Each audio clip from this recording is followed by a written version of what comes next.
ഞങ്ങൾ ആവേശത്തിലാണ്, ഞങ്ങൾ വളരെ ത്രില്ലിലാണ് എന്നൊക്കെയാണ് TN പ്രതാപൻ മാധ്യമപ്രവർത്തകരോട് കാച്ചി വിടുന്നത്.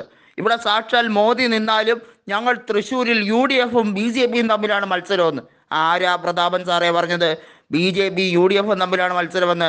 CPIക്ക് കൃത്യമായ വേരോട്ടമുള്ള ആ മണ്ണിൽ ഇടതുപക്ഷം അവിടെ വിജയിക്കുക തന്നെ ചെയ്യും. കോൺഗ്രസ് മൂന്നാമത് പോകാതിരിക്കാൻ നോക്കിക്കോളൂ. ഏതായാലും BJP ശക്തമായ സാന്നിധ്യം അറിയിച്ചു കഴിഞ്ഞ സ്ഥിതിക്ക് തൃശ്ശൂർ കൃത്യമായും ഇടതുപക്ഷം കരുതലോടെ തന്നെയാണ് നീങ്ങുന്നത്. വലിയ ജനകീയനായ ഒരു നേതാവിനെ തന്നെ തൃശ്ശൂരിൽ ഇറക്കുമെന്ന് ഇടതുപക്ഷം പറഞ്ഞിരുന്നു. സുനിൽകുമാർ തന്നെയാണ് സ്ഥാനാർത്ഥി എന്നുള്ളത് ഏറെക്കുറെ ഉറപ്പായി കഴിഞ്ഞിരിക്കുന്നു. ഇനി ഔദ്യോഗിക പ്രഖ്യാപനം മാത്രം മതി.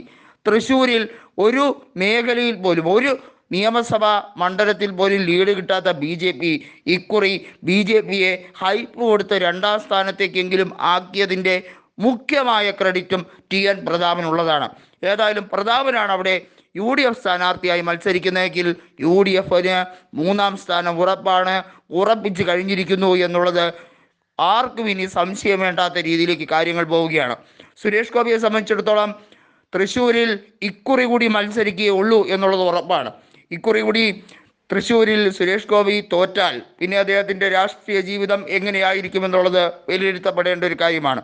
6 കൊല്ലം രാജ്യസഭ അംഗമായ രീതിയിൽ അദ്ദേഹം മികച്ച രീതിയിൽ പ്രവർത്തിച്ചു എന്നൊക്കെ പറഞ്ഞാണ് BJP വോട്ട് നേടാൻ ശ്രമിക്കുന്നത്. ഇതിനോടൊക്കെ തന്നെ മാതാവിന് സ്വർണ്ണ കിരീടം കൊടുത്തും ഒക്കെ അവിടെ ഒരു വലിയ ഹൈപ്പ് ഉണ്ടാക്കാൻ സുരേഷ് ഗോപി ശ്രമിക്കുകയാണ്. പിന്നെ പ്രധാനമന്ത്രി അദ്ദേഹത്തിൻ്റെ മകളുടെ വിവാഹത്തിൽ പങ്കെടുക്കുന്നത് സ്വാഭാവികമായും ഒരു BJP നേതാവിൻ്റെ മകളുടെ കല്യാണത്തിൽ പങ്കെടുക്കുന്നു എന്നുള്ള രീതിയിലേക്ക് അതിനെ കണ്ടാൽ മതി. NK പ്രേമചന്ദ്രൻ്റെ മകൻ്റെ വിവാഹത്തിന് പങ്കെടുത്തിട്ടില്ലേ? അതുപോലുള്ള നിരവധി സാഹചര്യങ്ങളുണ്ട്.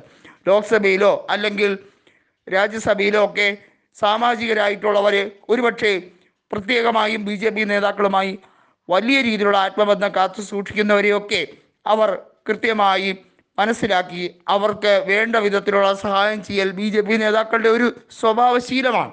അതിൽ കൃത്യമായും സുരേഷ് ഗോപിയും അതിനകത്ത് എല്ലാ രീതിയിലുള്ള ആനുകൂല്യങ്ങളും കിട്ടുന്നു എന്നുള്ളത് മാത്രമേ എടുത്തു പറയേണ്ട കാര്യമുള്ളൂ.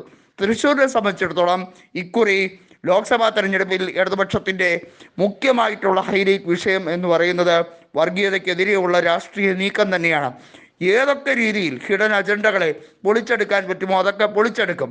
പിണറായി ഭരണത്തെ പ്രതികൂലിക്കുന്നവർ ഒരു കാര്യം മനസ്സിലാക്കേണ്ടത്, ഈ നാട്ടിൽ ഇത്രയധികം രാഷ്ട്രീയ വിദ്വേഷമുണ്ടാക്കിയിട്ടും ഇടതുപക്ഷത്തിൻ്റെ മുന്നേറ്റം അവിസ്മരണീയമായ രീതിയിൽ കൊണ്ടുപോകാൻ സഖാവ് പിണറായി വിജയന് കഴിയുന്നുണ്ടെങ്കിൽ അത് അഭിനന്ദിക്കപ്പെടേണ്ടതാണ് എന്നുള്ളത് എടുത്തു പറയേണ്ട കാര്യമാണ്.